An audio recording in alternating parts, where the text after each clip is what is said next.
intimately connected. They were constantly bathing themselves, lying naked under the sun, purging themselves with enemas, and going to extreme lengths to make sure that their food was pure and uncontaminated. They even had their own versions of the Gospels, in which Jesus healed possessed people not with miracles, but by driving parasites such as tapeworm out of their body. These parasites are considered to be synonymous with demons. They sound kind of like hippies. The connection has been made before, but it is faulty in many ways. The Essenes were strictly religious and would never have taken drugs. So to them, there was no difference between infection with a parasite, like tapeworm, and demonic possession. Correct. Interesting. I wonder what they would have thought about computer viruses. Speculation is not in my ambit. Speaking of which, Lagos was babbling to me about viruses and infection and something called a Nam Shub. What does that mean? Nam Shub is a word from Sumerian. Sumerian? Yes, sir. Used in Mesopotamia until roughly 2000 BC, the oldest of all written languages. Oh, so all the other languages are descended from it. For a moment, the librarian's eyes glance upward as if he's thinking about something. This is a visual cue to inform Hero that he's making a momentary raid on the library. Actually, no, the librarian says. No languages whatsoever are descended from Sumerian. It is an agglutinative tongue, meaning that it is a collection of morphemes or syllables that are grouped into words. Very unusual. You are saying, Hero says, remembering David in the hospital, that if I could hear someone speaking Sumerian, it would sound like a long stream of short syllables strung together? Yes, sir. Would it sound anything like glossolalia? Judgment call. Ask someone real, the librarian says. Does it sound like any modern tongue? There is no provable genetic relationship between Sumerian and any tongue that came afterward. That's odd. My Mesopotamian history is rusty, Hero says. What happened to the Sumerians? Genocide? No, sir.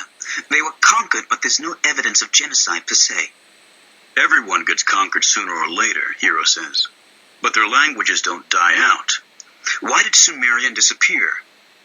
Since I'm just a piece of code, I would be on very thin ice to speculate, the librarian says. Okay. Does anyone understand Sumerian? Yes. At any given time, it appears that there are roughly 10 people in the world who can read it. Where do they work?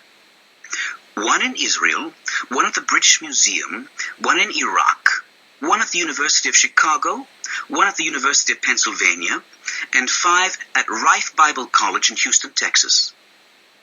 Nice distribution. And have any of these people figured out what the word Nam Shub means in Sumerian?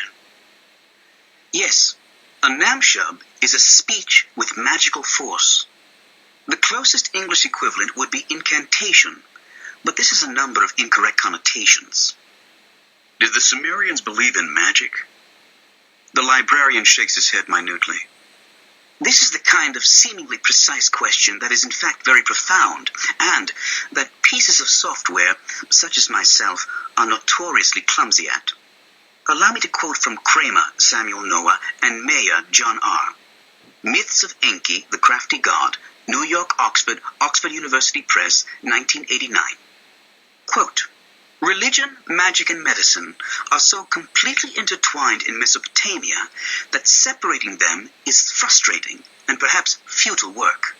Sumerian incantations demonstrate an intimate connection between the religious, the magical, and the aesthetic so complete that any attempt to pull one away from the other will distort the whole.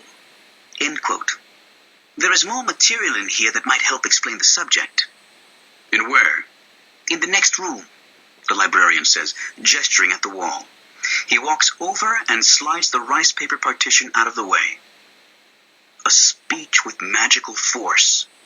Nowadays, people don't believe in these kinds of things. Except in the Metaverse, that is, where magic is possible. The Metaverse is a fictional structure made out of code, and code is just a form of speech. the form that computers understand.